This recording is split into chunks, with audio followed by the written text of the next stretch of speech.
अगर आप ये वीडियो देख रहे हैं तो श्योर है कि आपने इससे पहले वाली वीडियो जो कि कैल्शियम पर ही थी, आपने देखी होगी। अगर नहीं देखी है तो प्लीज़ पहले उसे देखें, तो ये वीडियो आपको आसानी से समझ में आएगी और इंटरेस्ट भी रहेगा। आज मैं आपको 4 न्यूट्रिएंट का वो कॉम्बिनेशंस बताऊँगा जो कैल्शियम को सीधा हड्डियों तक पहुँचाता है, और 5 साइंटिफिक गलतियाँ जो आप अभी भी कर रहे हैं, जो कैल्शियम को बर्बाद कर देती है। एक इम्पॉर्टेंट फैक्ट वीडियो के आखिर में, जो कि कार्डियोलॉजिस्ट भी नहीं बताते, तो वीडियो को पूरा ज़रूर देखिए। पहले एक बेसिक बात समझते हैं। बिना विटामिन डी के आंत या इंटेस्टाइन में कैल्शियम एब्जॉर्ब सिर्फ 10 टू 15% रहता है, और विटामिन डी के साथ यह 30 टू 40% तक बढ़ जाता है। शरीर में विटामिन डी को एक्टिव होने के लिए 2 स्टेप से गुजरना पड़ता है। पहला है लीवर में यह 25 हाइड्रोक्सी विटामिन डी में बदलना। यही वो फॉर्म है जो कि डॉक्टर ब्लड टेस्ट में चेक करते हैं। और दूसरा आता है किडनी में, यह 125 डाई हाइड्रोक्सी विटामिन डी में बदलता है।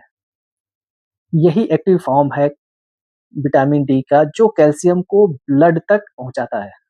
ये जो 125 डी हाइड्रोक्सी विटामिन डी होता है एक्टिवेटेड, ये आंत में एक स्पेशल चैनल खोलता है जिसे TRPV6 कहते हैं, जो कैल्शियम को खून में इंटर कराता है। अब एक ऐसी बात जो बहुत कम लोग जानते हैं और जिसे डॉक्टर भी अक्सर इग्नोर करते हैं। कैल्शियम खून में आ गया, लेकिन अब सवाल ये है कि ये जाएगा कहाँ? हड्डियों में, बोन्स में, या धमनियों में, मीन्स आर्टरीज में। एक मेटा एनालिसिस में पाया गया कि केवल calcium supplement without vitamin K2 के हार्ट अटैक का रिस्क बढ़ सकता है। यह एक कैल्शियम पैराडॉक्स है। ज़्यादा कैल्शियम लो, हड्डियां कमजोर रहे और दिल को भी खतरा हो जाए। लेकिन यह पैराडॉक्स तब रिजॉल्व होता है जब आप विटामिन K2 को इक्वेशन में ऐड करते हैं। तो असली सॉल्यूशन क्या है? फॉर न्यूट्रिशन का एक कंप्लीट सिस्टम। पहला, vitamin D3, the gatekeeper, means ये एक दरवाजा खोलने वाला। जो विटामिन D3 आंत में से प्रोटीन बनाता है जिसको कहते हैं कैल्बिनिडीन, जो कैल्शियम को एक्टिवली ट्रांसपोर्ट करता है। विटामिन D3 ऑस्टियोकैल्सिन भी बनाता है, जो एक बोन बिल्डिंग प्रोटीन है। अब कैल्शियम ब्लड में आ गया, लेकिन अब उसे जाना कहाँ है? आर्टरीज में या बोन्स में? इसके लिए आता है विटामिन K2। विटामिन K2 दो क्रिटिकल प्रोटीन को एक्टिवेट करता है। पहला, ऑस्टियोकैल्सिन, जो कैल्शियम को हड्डियों की मैट्रिक्स में बाइंड करता है, और दूसरा आता है मैट्रिक्स ग्लाइकोप्रोटीन MGP, जो कैल्शियम को आर्टरीज में जमने से रोकता है।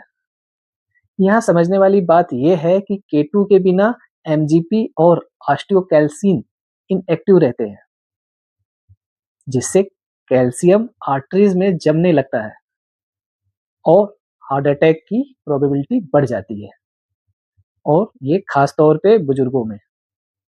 और उन्हीं को सबसे ज़्यादा कैल्शियम की ज़रूरत भी होती है, और वो कैल्शियम सप्लीमेंट भी लेते हैं। तो ये ध्यान देने वाली बात है। अब K2 का बेस्ट फॉर्म आता है MK7, मीनाक्विनोन 7, क्योंकि MK7 का हाफ लाइफ ज़्यादा है और ये 1 डे डेली डोज पे लिया जा सकता है, वो बेस्ट है। इसका रिकमेंडेड डोज है 90 टू 180 mcg। नेक्स्ट आता है मैग्नीशियम, जो कि विटामिन डी को एक्टिवेट करने के लिए बहुत जरूरी है। बिना मैग्नीशियम के आपका विटामिन डी, चाहे सप्लीमेंट से हो या डायरेक्ट धूप से, जो कि नेचुरली बना हो आपके अंदर, वो यूजेबल फॉर्म में कन्वर्ट नहीं होगा। इसके अलावा मैग्नीशियम को और कैल्शियम कंपटीशन में होते हैं। ज़्यादा कैल्शियम मैग्नीशियम को किडनी से फ्लश कर सकता है।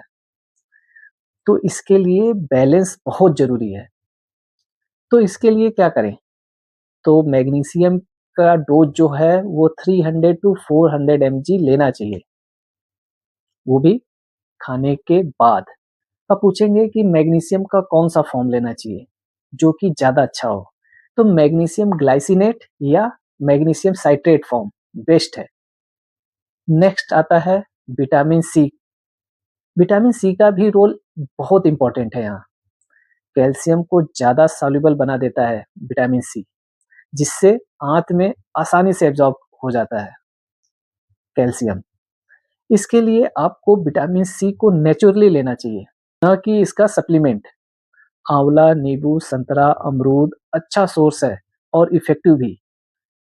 कैल्शियम एब्ज़ॉर्प्शन में काफ़ी फ़ायदा होता है। यानी विटामिन के2 सिर्फ़ हड्डियों के लिए नहीं, आपके दिल को भी सुरक्षा देता है। अगर आप विटामिन डी सप्लीमेंट ले रहे हैं और फिर भी डिफिशियंसी है, तो ये असली कल्प्रिट मैग्नीशियम का हो सकता है। मैग्नीशियम के बिना विटामिन डी को लीवर और किडनी एक्टिव फॉर्म में कन्वर्ट नहीं कर सकते। बिना एक्टिव विटामिन डी के कैल्शियम एब्जॉर्प्शन शुरू ही नहीं होता। अब समझते हैं कि हम क्या गलती करते हैं जब भी हम कैल्शियम लेते हैं। गलती नंबर 1, सिर्फ हम कैल्शियम लेते हैं बिना विटामिन डी के, के2 के और मैग्नीशियम के। तो क्या होगा? वो एब्जॉर्प्शन बहुत ही कम होगा, 10 टू 15% तक, और सारे वेस्ट चले जाएंगे कैल्शियम। और उससे क्या और नुकसान होगा? आर्टरीज में कैल्शियम जमने लगेगा, आपकी धमनियों में कैल्शियम डिपॉजिट होने लगेगा, जिससे कि हार्ट अटैक का भी चांस हो जाता है।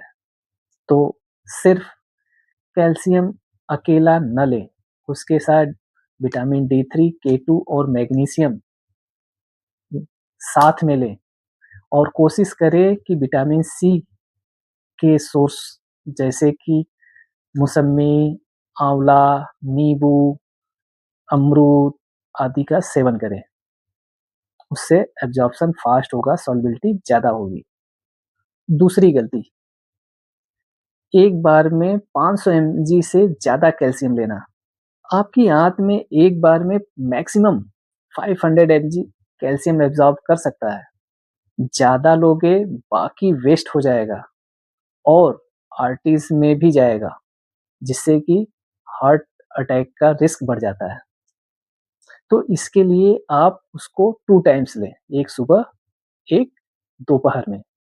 तीसरी गलती, कैल्शियम कार्बोनेट खाली पेट लेना। कैल्शियम कार्बोनेट को डिसॉल्व करने के लिए स्टमक एसिड होना बहुत ज़रूरी है। खाली पेट में एसिड कम होता है, रिजल्ट ज़ीरो एब्जॉर्प्शन। हमेशा खाने के साथ ही लें कैल्शियम को। लो एसिड पेशेंट के लिए कैल्शियम साइट्रेट बेटर है। चौथी गलती, चाय कॉफ़ी के साथ लेना या उसके तुरंत बाद यूज़ करना। देखिए, टी और कॉफ़ी में टैनिन और कैफ़ीन होता है, जो कि कैल्शियम को एब्ज़ॉर्ब करने में दिक्कत पैदा करता है, उसको रोकता है। तो इसके लिए मिनिमम 1 घंटे का अंतराल गैप ज़रूर रखें। चलिए, वीडियो काफ़ी बड़ी होती जा रही है, कोई बात नहीं, फिर मिलते हैं नेक्स्ट वीडियो में। लाइक करिए ताकि ये जानकारी औरों तक भी पहुंच सके। कमेंट करिए, बताइए आप कौन-सी कैल्शियम लेते हैं और साथ में क्या ले रहे हैं। शेयर करिए किसी ऐसे बुजुर्ग के साथ जो कैल्शियम लेता हो। सब्सक्राइब करिए दवा की दुनिया को, क्योंकि यहाँ साइंस बैक्ड हेल्थ इंफॉर्मेशन मिलता है। मिलते हैं अगले वीडियो में। आओ मिलकर देश को हेल्दी, प्रॉस्पेरस और डेवलप्ड नेशन बनाएं। जय हिंद।